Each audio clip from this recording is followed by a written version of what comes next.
நாளைக்கு கூட தியானத்துக்காய் இந்த நாளில் நாம் தியானத்துக்காய் திருப்பிக் கொள்ளுகிற பகுதி 2 தீமோத்தேயு புஸ்தகம் 2வது அதிகாரம் 1வது வசனத்தை வாசிக்கலாம். ஆதலால் என் குமாரனே நீ கிறிஸ்து இயேசுவின் உள்ள கிருபையில் பலப்படு. ஹல்லேலூயா. பாருங்க, அருமையாய் கர்த்தருடைய ஊழியத்தை செய்கின்ற தீமோத்தேயுவுக்கு அப்போஸ்தலனாகிய பவுல் எழுதுகிற ஒரு ஆலோசனை, என் குமாரனே நீ கிறிஸ்து இயேசுவுக்குள் கிருபையில் பலப்படு. ஹல்லேலூயா. பாருங்க, அந்த நாள்ல அந்த தீமோத்தேயுக்கு சொன்ன ஆலோசனை தான் இன்னைக்கு கர்த்தருடைய ஆவியானவர் நமக்கு சொல்றாரு. நம்மளாம் என்ன செய்யணுமா? கிருபையில பலப்படணுமா. கிருபை ரொம்ப முக்கியம். அதனால நல்ல கர்த்தர் நம்மளோடு தியானிக்கும்படியாக இடைபெறுகிற காரியம் நம்ம கிருபையில் பலப்பட வேண்டும். பக்கத்தில் சொல்லுங்க, நீங்க ஒவ்வொரு நாளும் கிருபையில் பலப்படுங்க. அப்ப கிருபையில பலப்பட்டாதான் பெரியவனாக முடியும். பக்கத்தில் சொல்லுங்க, நீங்க கிருபையில பலப்பட்டாதான் பெரியவனாக முடியும். ஹல்லேலூயா. இப்ப இந்த கிருபைனா என்ன கவனிங்க. கிருபையை புரிந்து கொள்ளணும்னா நமக்கு என்ன தெரியணும்னா நியாயப்பிரமாணம் தெரியணும். நியாயப்பிரமாணம் தெரியாம ஒருபோதும் கிருபையை ஒருவராலும் புரிந்து கொள்ள முடியாது.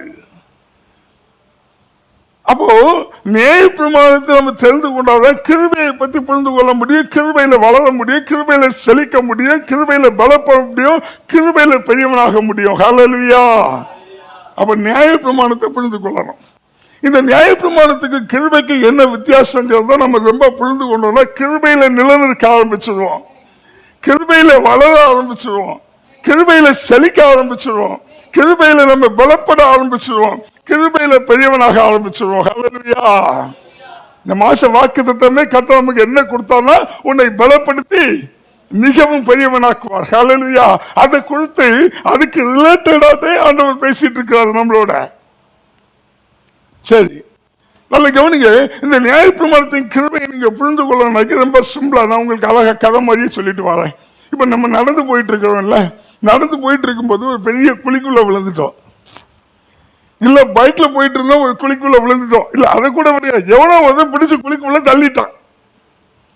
இப்ப பெரிய குழிக்குள்ள விழுந்துட்டேன். குழிக்குள்ள விழுந்தனா என்ன செஞ்சிச்சு? சரீரம் எல்லாம் அடிபட்டுருச்சு, கையில அடிபட்டுருச்சு, காலில் அடிபட்டுருச்சு, அங்கங்க காயமாயிடுச்சு. இப்ப நான் குழியை விட்டு மேல வரணும். இந்த குழியில நான் வாழ முடியாது இல்ல, இந்த குழியில என்னுடைய வாழ்க்கையை நான் கழிக்க முடியாது இல்ல, இந்த குழியில இருந்து எனக்கு ஒரு விடுதலை வேணும் இல்ல, இந்த குழியில இருந்து நான் கண்டிப்பா வெளியே வரணும்ல. அப்ப நான் வெளியே வரணும், அதுக்காக எனக்கு என்ன செய்வாங்க?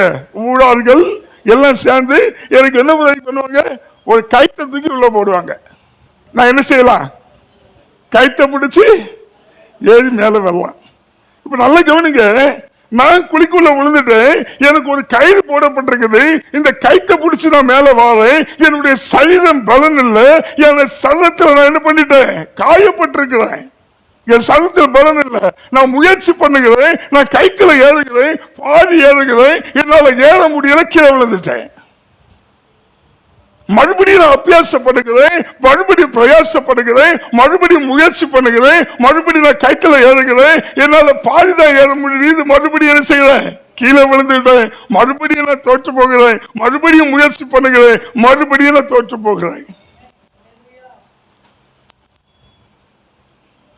இந்த எனக்கு கொடுக்கப்பட்ட கயிறு தான் நியாயப்பிரமாணம்.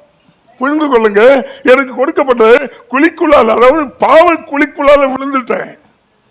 ஆதாமுடைய மீறுதல் நிமித்தமாய், ஆதாமுடைய கீழ்ப்படியாமை நிமித்தமாய் நம்ம எல்லாருமே என்ன செஞ்சிட்டோம்? பாவக்குழிக்குள்ள விழுந்துட்டோம். நம்ம எல்லாருமே ஏறி மறுபடியும் ஒரு வெற்றி அடைய, ஒரு ஜெயமுள்ள வாழ்க்கையை வாழ, நம்ம ஒரு மேன்மையை பெற்றுக்கொள்ள ஆண்டவரால் கொடுக்கப்பட்டது என்னன்னாக்கி நியாயப்பிரமாணம். மனுஷன் பாவத்துக்குள்ளாயிட்டான், அந்த பாவத்துக்குள்ள மீட்கப்பட்டதுக்காக தேவனால் கொடுக்கப்பட்டது நியாயப்பிரமாணம். நியாயப்பிரமாணம் இந்த கயிறு. என்ன செய்யணும்? இந்த கைத்தை பிடிச்சி மேல ஏறி வரணும். ஹல்லேலூயா. இன்னும் சொல்லணும்னா நியாயப்பிரமாணமோ மனுஷனை என்ன செய்யுதுன்னா தேவன் பட்சமாய் கெட்டி சேருது. நோக்கம் பரலோக ராஜ்யம். கிருபையும் மனுஷனை என்ன செய்யுதுன்னா தேவன் பக்கமாய் கட்டி சேர்க்குது. நோக்கம் பரலோக ராஜ்யம். இப்ப பாருங்க, மனுஷன் ராஜ்யத்துக்கு போறதுக்காக மனுஷருக்கு நியாயப்பிரமாணம் கொடுக்கப்படுது. மனுஷன் என்ன செய்யறான்னாக்கி இந்த எப்படியாவது கைத்த பிடிச்சு இந்த குண்டுக்குள்ள இருந்து இந்த பாவ படுகொலியில இருந்து எப்படியாவது வெளியே வரணும்னு சொல்லி அவன் பிரயாசப்படுகிறான், அபியாசப்படுகிறான், முயற்சி பண்ணுகிறான். ஆனா ஒருபோதும் ஒரு நாளும் வாழ்க்கையில வெற்றியை காண முடியல, ஜெயத்தை காண முடியல, விடுதலை காண முடியல, ராஜ்யத்துக்கு செல்ல முடியல, தோத்து விழுந்து விடுகிறான். நல்ல கவனிங்க, மனுஷன் மீட்கப்படுறதுக்காக கொடுக்கப்பட்டதுதான் இந்த குழிக்குள்ளால கிடக்கிற மனுஷனுக்கு கைதை போல பாவ குழிக்குள்ளால் இருக்கிற மனுஷனுக்கு நியாயப்பிரமாணம்.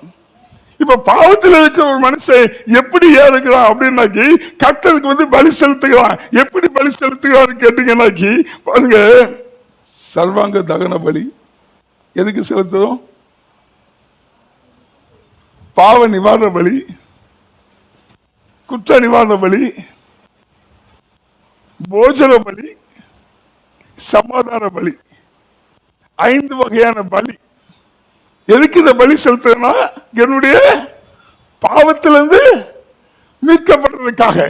பாருங்க, பாவத்தை செஞ்சு படுகொலியில விழுகிறோம், பலி செலுத்தி பாவத்துக்கு விமோசனம் செய்யறோம், மறுபடியும் என்ன செய்யறோம்?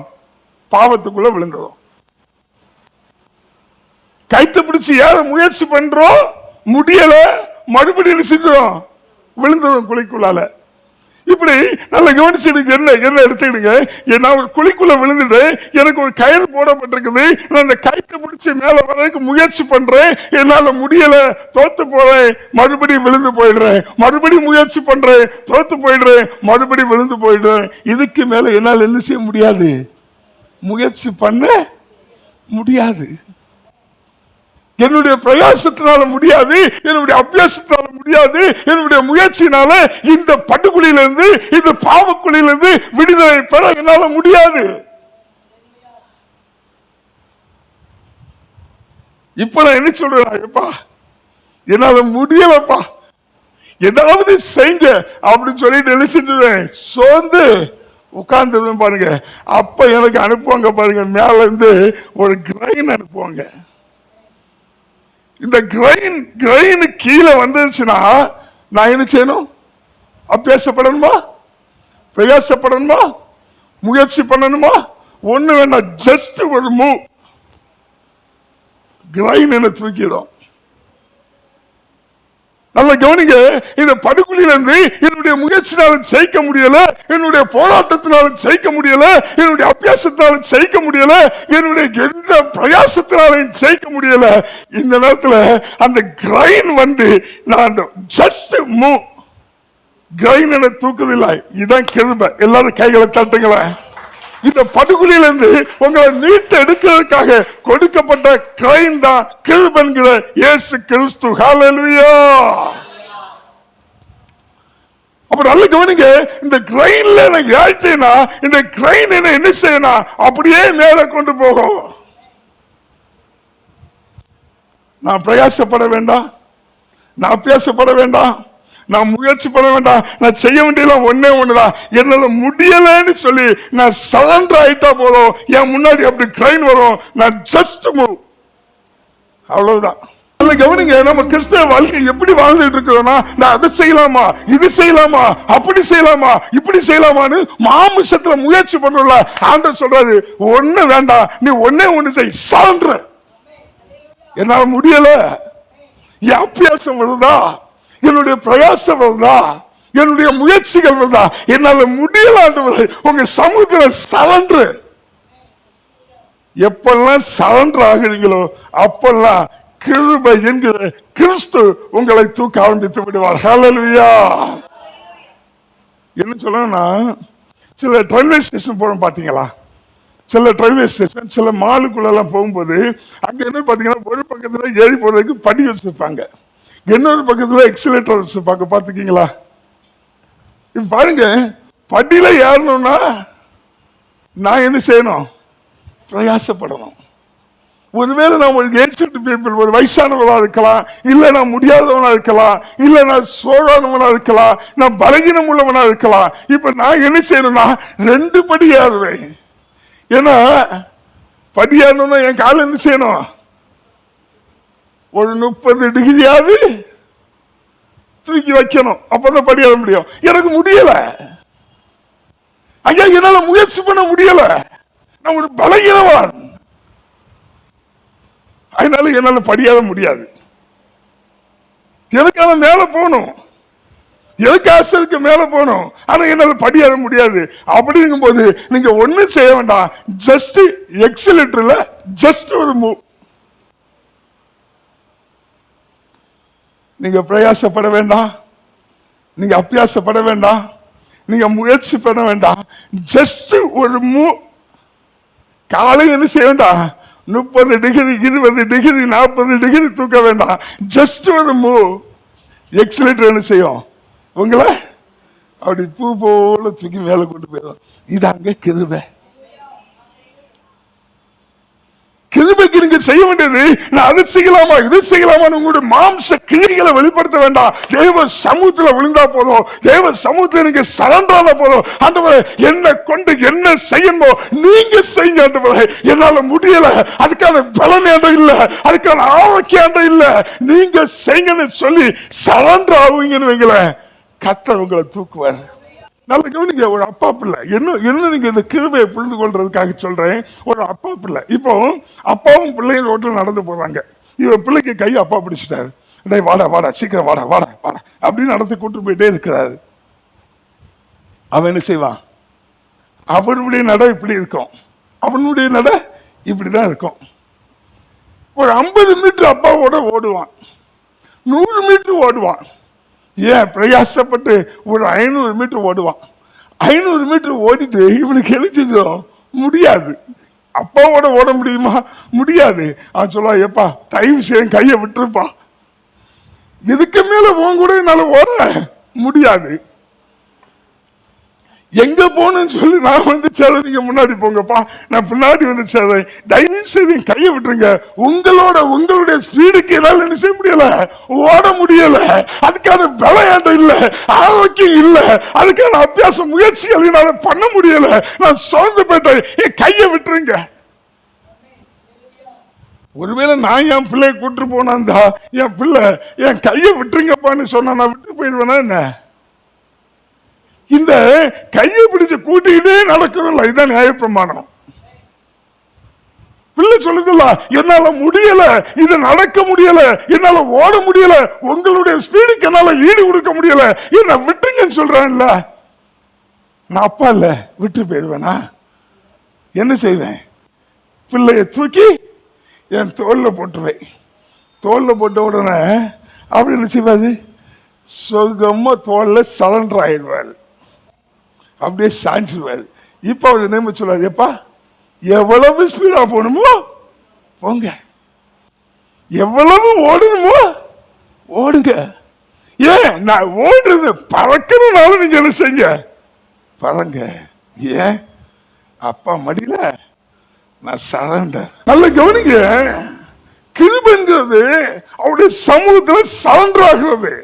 எப்ப நம்ம என்னால முடியல, என்னால பட முடியல, என்னால பிரயாசப்பட முடியல, என்னால முயற்சி பண்ண முடியல, நான் பலகீன ஆண்டவரே, நான் பலனற்ற ஆண்டவரே, நான் திடனற்ற ஆண்டவரே, நான் உங்க சமூகத்துல அர்ப்பணிக்கிறேன், உங்க சமூகத்துல நான் சரண்டர் பண்றேன். அப்படி சரண்டர் பண்ண தெரியுமா, அப்போ இந்த கிரைன் எப்படி தூக்குதோ, இந்த எக்ஸிலேட்டர் எப்படி தூக்குதோ, ஒரு தகப்பன் தன்னுடைய பிள்ளை எப்படி தூக்கி மார்போடு அழைத்துக் கொள்கிறானோ, அதே போல நம்மளை தூக்கி செமப்பது தாங்க கிருபை. அவ தாங்க இயேசு கிறிஸ்து, அவ தாங்க கிருபை. ஹல்லேலூயா. உங்களுடைய பலத்தினால முடியாது. பவுல் சொல்றாரு, எனக்கு ஒரு முள் கொடுக்கப்பட்டிருக்குது, இந்த முள்ளு கொட்டுது, எனக்கு பலகீனமா இருக்குது, எனக்கு சுகவீனமா இருக்குது, இது எனக்கு பிரச்சனை பண்ணிட்டே இருக்குது, என்னால போராட முடியல, இதை கொட்டுறதுனால நடக்க முடியல. பவுல் சொல்றாரு. இப்ப ஆண்டவர் என்ன சொல்றாருன்னா, அதை வாசிங்க அந்த வசனத்தை. அதற்கு அவர், மறுபடியும் 2 கொரிந்தியர் 12வது அதிகாரம் 9வது வசனம். அதற்கு அவர் என் கிருபை உனக்கு போதும். நல்லா கவனிங்க. என் கிருபை உனக்கு போதும். உனக்கு என்ன பலகீனம் இருந்தாலும் சரி, பக்கத்துல சொல்லுங்க, என்ன பலகீனம் இருந்தாலும் சரி, என்ன வியாதி இருந்தாலும் சரி, என்ன சுகவீனம் இருந்தாலும் சரி, என்ன ஆரோக்கிய குறைவு இருந்தாலும் சரி, எவ்வளவு தோற்று போயிருந்தாலும் சரி, கர்த்தர் சொல்றாரு என் கிருபை உனக்கு போதும், உன் பலகீனத்திலே என் பலன் பூரணமாய் விளங்கும். எதுல? என்னுடைய பலத்துல ஒருபோதும் அவருடைய பலம் வர முடியாதுங்க. வசனத்தை நல்லா புரிந்து கொள்ளுங்க. என் பலத்துல ஒருபோதும் அவருடைய பலம் வர முடியாது. என் பலகீனத்துல என்னால முடியல ஆண்டவரே, என் பிரயாசம் வீணு, என்னுடைய அபியாசம் வீணு, என்னால முயற்சி பண்ண முடியல, நான் சவன்றன்னு சொல்லி எப்ப பலகீனமானாய் அவருடைய சமூகத்துல விழுகிறனோ அப்ப சொல்றாரு உன் பலகீனத்திலே என் பலன் பூரணமாய். அந்த பலன் தாங்க நம்மளை தூக்கி சுமக்கும். அந்த பலம் தாங்க நம்மளை ஆரோக்கியமா நிப்பாட்டும். அந்த பலம் தாங்க நம்மளை பலப்படுத்தும். அந்த பலம் தாங்க நம்மளை மிகவும் பெரியவனாக்கும். ஒவ்வொரு நாளும் ஆண்டவரே உங்க கிருபை இல்லாம நாங்க இல்ல, நாம் நிற்பதும் நிர்மூலமாகாது இருப்பதும் அவருடைய கிருபை. கவனிங்க, யோவான் 5வது அதிகாரத்துல 2வது வசனம் முதல் நம்ம வாசிக்கும் போது வாசிக்க வேணாம். கவனிங்க, அங்க ஒரு பெதஸ்தா குளம் இருக்குது. பெதஸ்தா குளத்தை சுத்திலும் யார் இருக்கிறாங்கன்னா அவ்வளவு முடவன், அவ்வளவு சப்பானி, அவ்வளவு நடக்க முடியாதவன், பலனற்றவன், அவ்வளவு பேர் சுத்தி உட்கார்ந்து இருக்கான். எதுக்கு? திடீர்னு பாத்தீங்கன்னா ஒரு நாள் இந்த குளத்துக்குள்ளால ஒரு தூதன் வந்து இறங்குவான், இந்த குளத்தை கலக்குவான். குளத்தை கலக்கும் போது எவன் ஒருவன் முதலாவது குளத்துக்குள்ள இறங்குறானோ அவன் பூர்ண சுகத்தை பெற்றுக் கொள்வான். இப்ப பாத்தீங்கன்னா 38 வருஷமா வந்து உட்கார்ந்து இருக்கிறான். எதுக்காக? சுகத்தை பெற்றுக் கொள்றதுக்காக. இந்த 38 வருஷ அனுபவம் எனக்கு எப்படி இருக்குன்னா, எப்ப பார்த்தாலும் குளத்தை பார்த்துக்கிட்டே இருக்கான். எப்ப தூதன் வருவான் கலக்குவான். நம்ம என்ன செஞ்சலாம்? சாடிடலாம். இப்ப பாத்தீங்கன்னா நிம்மதியா சாப்பிட முடியல. ஏன்னா தூதன் எப்ப வருவான்னு தெரியாது. நிம்மதியா தூங்க முடியல. யார்ட்டாவது உட்கார்ந்து பேசிட்டு இருந்தா கூட நிம்மதியா பேச முடியல. கவனம் எல்லாம் எங்கதான் இருக்கு? குளத்து மேல இருக்குது. எப்பண்டா தூதன் வருவான் கலக்குவாங்க இறங்கிடலான்னு. இந்த 38 வருஷம் வியாதிக்காரனுடைய அனுபவத்துல ஒண்ணு கேட்டீங்கன்னாக்கி கண்டிப்பா நான் நினைக்கிறேன் 4-5 வாட்டி தூதன் இறங்கி வந்து கலக்கினதை கண்ணால பார்த்திருப்பான். இப்போ தூதன் வந்துட்டான், குளத்தை கலக்கலாம். இப்ப இவன் என்ன செய்யறான்? அபியாசப்படுகிறான், எப்படியாவது குளத்துக்குள்ள போய் சாடிடலான்னு பிரயாசப்படுகிறான், முயற்சி பண்றான். இவன் இருக்கிற இடத்துல இருந்து உருண்டு உருண்டு உருண்டு உருண்டு குளத்துக்கிட்ட போறான். அதுக்குள்ள குளத்துக்குள்ள எவனை பார்த்து இறங்கிதான். இது ஒரு வாட்டி நடக்கல, 2 வாட்டி நடக்கல. 38 வருஷம் காத்து இருக்காங்க. எதுக்காக? ஒரு விடுதலைக்காக. ஒரு விடுதலைக்காக 38 வருஷம் காத்திருக்கான். 10 வருஷத்துக்கு முன்னாடி ஒரு வாட்டி குளம் கலக்கும் போது இவன் உருண்டு உருண்டு கிட்ட போறதுக்கு முன்னாடி வேற ஒருத்தன் சாடி சுகத்தை பெற்றுக்கொண்டான். அவன் இப்ப வரும்போது போகும்போது கேட்கிறான் இவன் நக்கலா, நீ என்ன சுகம் பெற்றுக்கொள்ளலையா? உனக்கு என்ன ஒண்ணு நடக்கலையா? இப்படி எல்லாம் எத்தனை பேர் கேட்டிருப்பா சுகத்தை பெற்றுக்கொண்டவன். இப்போ இவன் ஒரு முடிவுக்கு வந்துட்டான். இனி 38 வருஷம் ஆயிடுச்சு. எத்தனை வயசுல கொண்டு இவனை போட்டாங்களோ தெரியாது. வருஷம் 38 வருஷம் ஆயிடுச்சு. இனிய நம்முடைய வாழ்க்கையில ஏதாவது ஒரு தூதன் இறங்கி இந்த குளத்தை கலக்கும் போது நான் போறதுக்கு முன்னாடி யாராவது ஒரு இறங்கிதான் போறான். என் வாழ்க்கை முடிஞ்சு போச்சு. இனி நான் விடுதலை எதிர்பார்க்க வேண்டிய தேவையில்லை. இனி நான் எதிர்பார்க்க வேண்டியதெல்லாம் ஒண்ணுதான், எப்ப சாவு வரும், எப்ப செத்து போயிடலாம். அந்த நாட்களை எதிர்பார்த்து குளத்து பக்கம் திரும்பி பிரயோஜனம் சொல்லி தலையை திருப்பிட்டான். அப்படிதான் நினைக்கலாம். குளத்தை பார்த்து பார்த்து 38 வருஷம் போச்சு. என் வாழ்க்கை போச்சு, என் பிரயாசங்கள் போச்சு, என் அபியாசங்கள் போச்சு, என் முயற்சிகள் போச்சு, நான் தோத்து போயிட்டேன், இனி என் வாழ்க்கையில விடுதலை உண்டாகாதுன்னு சொல்லி அப்படியே திரும்பி பார்த்தா இங்க வந்து கிருபை நிக்குதுங்க. 38 வருஷம் பிரயாசப்பட்டிருக்கான், முடியல. பிரயாசம் வேஸ்ட், முயற்சி வேஸ்ட், அபியாசம் வேஸ்ட். 38 வருஷம் நடக்கல. வாழ்க்கையை நொந்து போய் திரும்பி பார்த்தா இங்க கிருபை வந்து நிக்குது, இயேசு கிறிஸ்து வந்து நிக்கிறாரு. இப்ப சொல்றாரு, உன் படுக்கை எடுத்துக்கொண்டு நட. சரண்டர் கர்த்தருடைய சமூகத்தில். அது மட்டுமல்ல பாருங்க, லூக்கா 5வது அதிகாரத்துல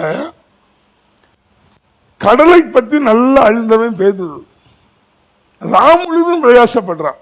நான் நினைக்கிறேன் நைட்டு போட்டுக்கு போயிட்டான், 10 மணிக்கு வலைய போடுறான், ஒன்னும் அகப்படல. 12 மணிக்கு வடக்க போடுறான், ஒன்னும் மாட்டல. 2 மணிக்கு தெக்க போடுறான், ஒன்னும் மாட்டல. 4 மணிக்கு கிழக்க போடுறான், ஒன்னும் மாட்டல. 5 மணிக்கு மேக்க போடுறான், ஒன்னும் கிடைக்கல. கடலை நன்கு அறிந்தவன், கடலிலே புரண்டவன், கடல் அலைகளோடு உழன்றவன், கடலை நிதானிக்க தெரிந்தவன். பாருங்க, ராம் முழுவதும் பிரயாசப்படுறான், எப்படியாவது கொஞ்சம் மீனை பிடிச்சலான்னு சொல்லி ராம் முழுவதும் பிரயாசப்படுறான், அபியாசப்படுறான், முயற்சி பண்றான். ஒன்றும் இல்லாதவனாய் திரும்பி வருகிறான், தோற்று போனவனாய் திரும்பி வருகிறான் பேதுரு. ஒண்ணும் இல்லை. பக்கத்துல சொல்லுங்க, முயற்சி அத்தனையும் வீணு, உன் பிரயாசங்கள் வீணு, உன் அபியாசங்கள் வீணு. நீ அபியாசப்பட்டா தோற்று போயிடுவே. தோற்று போய் வந்தாங்க, தோற்று போய் வந்தான் பேதுரு. கரையில வந்து என்ன செஞ்சிட்டு இருக்கிறான்னா, வலை அங்க ஒண்ணுமே இல்லை, வலையை அலசி கொண்டிருந்தான். ஒண்ணுமே இல்லாத வெறுமையை கண்டு வெறுத்து போய் வாழ்க்கையில தோற்று போய் நிக்கிற பேதுருக்கு முன்னாடி வந்து கிருபை நினைச்சு பாருங்க, கிறிஸ்து நின்னாது பாருங்க. ஜஸ்ட் என்ன சொல்றானா, வலை ஆழத்துல போடு, ஒரே வீசு, ஒரே இழுப்புதான். அங்க பிரயாசமே இல்லை, ஒரு வீசு. என்ன ஆயிடுச்சா? மறுபடியும் கிழக்க போட்டானா, மேற்க போட்டானா, தெற்க போட்டானா, வடக்க போட்டானா, ராம் முழுவதும் பிரயாசப்பட்டானா, அபியாசப்பட்டானா, ரொம்ப ஜஸ்ட் வீசினாங்க. 2 படகுகள் அமிலத்தக்கதாய், வலை கிளியத்தக்கதாய். இதாங்க கிருபை, இதான் கிருபை. இந்த கிருபையை எந்த ஒரு மனுஷன் சார்ந்திருக்கிறாரோ அந்த மனுஷனுடைய வாழ்க்கை கர்த்தர் என்ன செய்கிறார்னா, நாளுக்கு நாள் நாளுக்கு நாள் நாளுக்கு நாள் பலப்படுத்திக் கொண்டே வருகிறார், அவனை பெரியவனாக்குகிறார். எந்த ஒரு மனுஷன் ஆண்டவரே என்னுடைய முயற்சி அல்ல, என்னுடைய பிரயாசம் அல்ல, என்னுடைய அபியாசம் அல்ல, உங்க கிருபையை சார்ந்து வாழுகிற கிருபையை தாங்க. எப்பவும் சொல்லுங்க, என்னுடைய பிரயாசத்தினால அல்ல. பாருங்க, பேதுருடைய வாழ்க்கையில ஜஸ்ட் ஒரு திருப்பு முனை, ஜஸ்ட் ஒரு திருப்பு முனை, ஜஸ்ட் ஒரு சின்ன அற்புதம். அவருடைய வாழ்க்கையில ஒரு சின்ன மூவ்மெண்ட் தாங்க, கிருபை மூடிடுச்சு. இந்த கிருபை பேதுருவை மூடினால ஒட்டுமொத்த கிறிஸ்தவமே திரும்பி பார்க்கத்தக்கதாய் கர்த்தர் பேதுருவை கொண்டு மகிமையான காரியங்களை செய்தார். ஹல்லேலூயா! கிறிஸ்துவின் அச்சடையாளங்களை, கிறிஸ்துவை வெளிப்படுத்துகிற ஒரு மகிமையான ஊழியக்காரனாய், ஒரு மகிமையான பிரசங்கை, அநேகருக்கு சவால் விடுகிற ஒரு அற்புதமான ஊழியக்காரனாய் இந்த பேதுரு மாற்றப்பட்டதன் காரணம் சரண்டர். நான் முழுதும் நான் பிரயாசப்பட்டேன், முடியல. உங்களுடைய ஒரு வார்த்தை, ஒரே ஒரு வார்த்தை என் வாழ்க்கையை நிச்சயிச்சு மாத்திருச்சு. ஒரு வார்த்தையில நான் சரண்டர் பண்ணேன், அந்த சரண்டர் என் வாழ்க்கையில பெரிய காரியங்களை செய்திருச்சு. அந்த சரண்டர் தாங்க, சரண்டர் தான். நம்ம நினைக்கிறோம் ஒவ்வொரு காரியங்களை என்ன செஞ்சுட்டு இருக்கிறோம்னா நம்ம முயற்சி பண்ணிட்டு இருக்கிறோம். யாராவது உங்களை குறித்து ஏதாவது தவறான காரியங்களை பேசினா நீங்க போய் தேவ சமூகத்தை சரண்டராங்க. ஆண்டவரே, இவங்களோட எழுத்து யுத்தம் பண்ண, இவங்களோட எழுத்து வழக்காட, இவங்களோட எழுத்து சண்டை போட என்னால முடியாது ஆண்டவரே. அதுக்கான பலனாட்டம் இல்ல, அதுக்கான ஆரோக்கியம் இல்ல, அதுக்கான அபியாசம் எனக்கு இல்ல. நான் உங்க சமூகத்தை சரண்டராக நீங்க பார்த்துக்கிடுங்க. வசனங்கள் எப்ப நம்ம நிறைவேறும்? கத்த சொல்றாரு, நான் உங்களுக்காக யுத்தம் பண்ணுவேன், நீங்க என்ன செய்யணுமா? சும்மா இருக்கணுமா? பக்கத்துல சொல்லுங்க, சும்மாவே இது.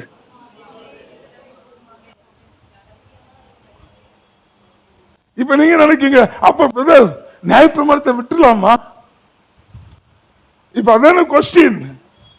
நியாயப்பிரமாணம் ஒரு மனுஷனுடைய வாழ்க்கையில வெற்றியை கொண்டு வரல, நியாயப்பிரமாண மனுஷனை ஜெயம் எடுக்க வைக்கல, நியாயப்பிரமாண பரலோக ராஜ்யத்தில் ஒரு மனுஷனை கொண்டு சேர்க்க முடியல.